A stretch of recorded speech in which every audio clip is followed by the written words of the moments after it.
Yo, it's Red J. So, chapter 871 of One Piece has been released today. I already live reacted to it, so now I'm going to review it, recap it, and stuff like that. Talk about it. Yeah, you get the point. So, first off, some things I missed during the chapter. First off, I missed an entire page, but we'll come back to that in a second because it's a nice segue. But, the flying Shigan that, or however it's pronounced, that Stuffy used. Stuffy said that. I didn't catch on to that. A lot of other people did, though. That was Rokushiki technique. That was finger pistol. Uh, and that does hint at Stussy being part of the CP agency. But the thing is, that was on, like 2 panels ahead of it being revealed that she's part of CPH0. So me missing it didn't really like mean too much, but still figured I'd point it out. And another thing, this one was just me being a dumbass. The smiling tree that I pointed out at one point, that was actually Big Mom grabbing Zeus. I don't know how I fucked that up. I look back at it now, I still see a tree. I don't know why. I just do. But, anyway, so now back to missing an entire page. It was the page right after no, right after Luffy says that he'll be king of the pirates instead of Big Mom. So, this page, I actually have it pulled up. Uh, he says after he takes down Kaido, he's going to come back for Big Mom. And, that's when Big Mom hits him and he falls out of Gear 4th and Sanji catches him and starts running away. Which, I will admit, I was a little confused when we get to the next page. And, damn, there's a fly in here. But, that did confuse me when we get to the next page and Sanji's already carrying Luffy when the last time I saw him, he was in Gear 4th. So, anyway, here's the main reason I'm actually completely bringing this page up. Kaido, mama, you will never take that down that thing. Like I said, who said you little shits could even dream of getting out of my territory? So yeah, Luffy and all the others are little shits, and Kaido is a thing. And that goes along with the idea that Kaido may not be human. And is my camera out of focus? I feel like it's out of focus. Hang on. Is it going focus any better? I think it's a little better now. Okay. So, yeah, Kaido is a thing. I'm not sure. I don't know for sure, but I don't think he's ever been referred to as like a person. I could be completely wrong on that, but I don't think he's ever been referred to as a person, which is interesting. That does, like, highly suggest that he's not, which is in support of a lot of theories. But that's not what we're discussing here. Anyway, Kaido got hyped up. So, yeah, next up I'm talking about things to get hyped up about. This is why I said that entire page was a good segue, because Kaido gets hyped up to shit. And, next thing that we could all get hyped up about is the fact that CP Aegis Zero is now like right next to the Straw Hats again, because we did see them at like the beginning of Dressrosa, like right before Green Bay, I believe. We saw CP Aegis Zero, and I think that was the first time we've seen them, and they were like in close vicinity with the Straw Hats. But now we see them again. Only one member, the intelligence agent, Stussy, and she she's interested in the Tomate Bako box, which I'll come back to again. I keep getting ahead of myself. But next, the next thing to be hyped up about is Big News Morgan is Fake News Morgan, which I missed out on the chance to say that, to make that joke during my live reaction, but nobody else did, so I'll take another L. This like my what, like second, third L this chapter. But and then finally, everyone got bodied this chapter, which I think it's something to be hyped up about because now we're going to get to see a comeback, a mad scramble, something along those lines. But to further like explain that, everyone did get bodied. Luffy, Sanji, and the entire Vinsmoke family can't really fight right now. And Caesar crashed into Brûlée, who turned herself into Caesar, which that caught me off guard. Thinking about it, yeah, that makes perfect sense. She can turn other people into, even animals into other people. Why can't she turn herself into something? So, but that caught me off guard. And something I do want to say though, she turned into Caesar, so now she can fly, which that ability of Caesar's isn't because he has wings or anything. That's because of his devil fruit. So, like, I'm only realizing this right now, but does that mean if she were to turn into Luffy, would she have rubber powers? If she were to turn into, like, Akainu, would she be made out of magma? If she copied anyone else with the devil fruit, would she then have that devil fruit for the time being? For as long as she's like transformed into them. That's something interesting. That's something I want to like. I want to see if anyone has any other thoughts about that. Actually, I really need to like start looking at forums and stuff like Oro Jackson. I keep meaning to, and then I start recording, and yeah, it just popped in my head now that I didn't check.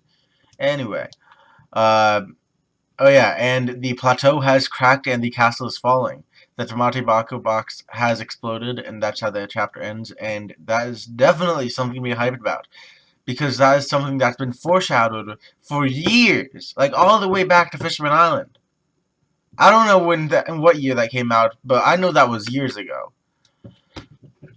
So the Tamate Bako box, or Tamate Bako, yeah, I said that right. Tamate Bako box. It exploded. Finally happened, and nobody knows where the explosion came from. Actually, like Big Mom, the Straw Hats, the Fire Tank Pirates. No one knows where that explosion came from except for Stussy, Dufeld, who is dead, and Big News Morgan or Fake News Morgan. So that could lead to some interesting developments with Big Mom thinking that maybe like they planned this or something.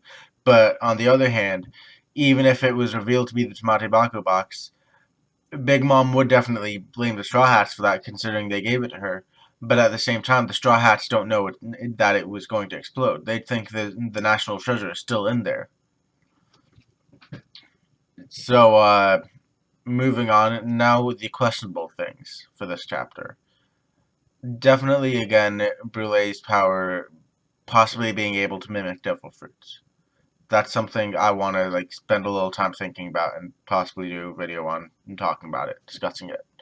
But the other things all really revolve around Judd. Oh wait, no, wait. There is also well two things about Judge and the German general also, but also one thing about Stussy. Why is the world government after the Tamate Bako box? Because it is Fishman Island's national treasure. Knowing the world government in One Piece, they're not after it just to return it to Fishman Island, since Fishman Island is part of the world government, or allied with it or whatever. But they very well could be after whatever treasures inside for their own personal gain. I don't know if that maybe means they knew the drugs were in there, maybe? I'm not quite sure what to think of that. That's why it's a questionable thing. But, and then the 66 short days of hope, and the 300-year-old desires, the chagrin of Judge's people. Now, I say Judge's people because he says our people, and so I'm not going to try and say it's of the German 66, because to me, 66 short days of hope, right before all of those people who had those 66 days of hope died, to me, that represents that may be where the German double six got their name. That being said, if that, depending on when that was, that could, well, if that's where the German double six got their name, that definitely happened before the German double six came into being. So it's not necessarily the German double sixes people for sure. Like it could be, very well be the people who possibly survived that, whatever event it is. The people who survived very well could have become the German double six. Hell, it could just be Judge's ancestors are the only survivors or something, and did they start building up the German double six after that or something? I don't know. But then the 300-year-old desires, the chagrin. And from the sounds of it, it was entrusted to Big Mom. So either the German double six got their name recently, which actually, hang on. Okay, all we really know of the German double six is filtered by the world government. because we really only know what Sanji's told us, which isn't way too much. I think Brooke also told us some stuff, but again, that's not way too much info. The most detailed info we get is from the comic strips, but that is filtered by the world government, really.